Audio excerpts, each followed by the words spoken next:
Partai Nasional secara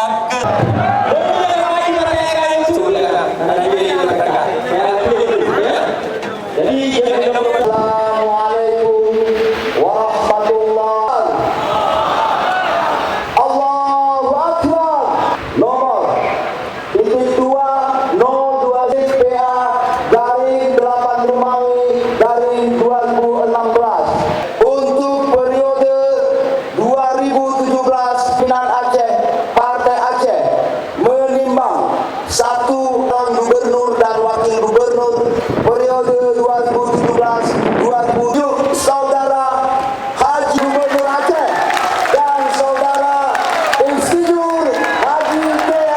Khalid MM sebagai calon wakil gubernur Aceh. Kedua, Aceh, Partai Aceh, Ketua Umum Haji Muzakir Manas, Sekretariat kepada dengan ini mengumumkan secara resmi nama calon bupati sebagaimana hasil keputusan surat keputusan yang telah ditetapkan dengan mengucapkan Bismillah.